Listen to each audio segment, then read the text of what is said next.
السلام عليكم ورحمة الله وبركاته. رجعت لكم اليوم بفيديو جديد. أغلب اللي بيتابعوني حيكونوا مستغربين ليش أنا بصور هنا، لأنه عادة أنا بصور في مكان ثاني، والسبب هو إن اليوم قررت إني أخذكم معايا جولة في غرفتي بناء على طلب إحدى المتابعين. أول فيديو نزلته بعد القطعة قلت لكم أعطوني أفكار أو يعني فيديوهات عايزيني أسويها، فإحدى المتابعين كتبت لي قالت لي سوي لنا جولة في غرفتي، هذا هو التاريخ. فاليوم قررت اخذكم جولة معايا، بس قبل ما نبدأ لا تنسوا تحطوا لايك على هذا الفيديو، كمان اشتركوا بالقناة وفعلوا الجرس، كثير مهم انكم تفعلوا الجرس عشان يوصلكم كل جديد، وكمان اكتبوا لي تعليقات. وبس خلينا ناخذ جولة.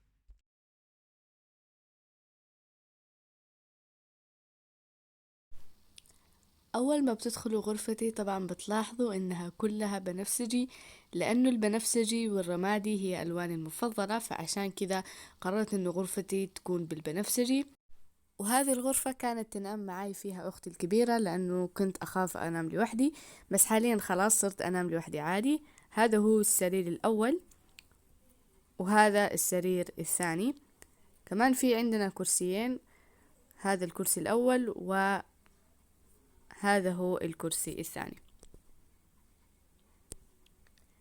أما هنا فهذا هو الستارة والشباك.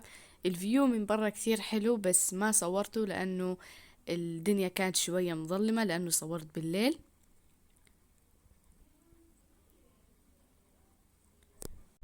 وهذا هو التلفاز.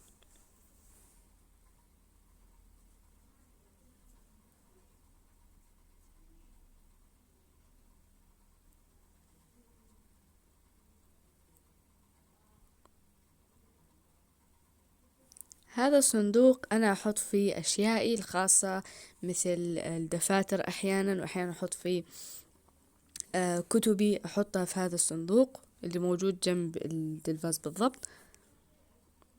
أحط عادة الأشياء الزايدة عندي في هذا الصندوق. وكمان عندي هذه الدمية الصغيرة اللي جابتها أختي، وهذه الشنطة اللي بس محطوطة كذا يعني زينة.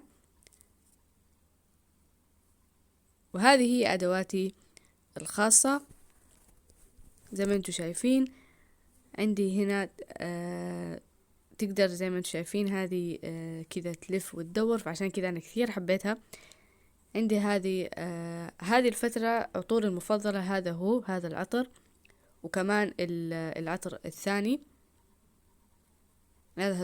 هذه الفترة صرت كثير أحب هذه النوعية من العطور. كمان زي ما انتم شايفين عندي هذا الليب جلوس. أنا صراحة ما أحط مكياج كثير، نادر ما أحط مكياج، بس لما أحب أحط هذا الجلوس. وكمان عندي هذا الحمرة، هذه أكثر حمرة أنا أحب لونها. عندي حمر ثانية بس صراحة ما استخدمهم، أفضل هذه لأنه لونها كثير حلو. كمان أشياء ثانية خاصة مثل الديودرنت.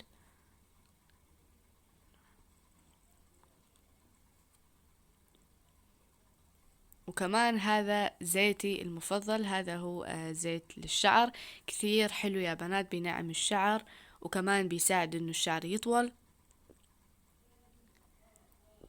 طبعا ما اقدر اعيش من غير اللوشن او الكريم المرطب، لانه هنا احيانا يكون يعني الجو شوية بارد، فالجسم كذا يصير جاف، فعشان كذا كثير مهم انكم تترطبوا. عندي اكثر من مرطب، احب هذول الثلاثة، وبالذات احب اول واحد اللي هو بالافوكادو، وهذا هو اللوشن او المرطب الثالث.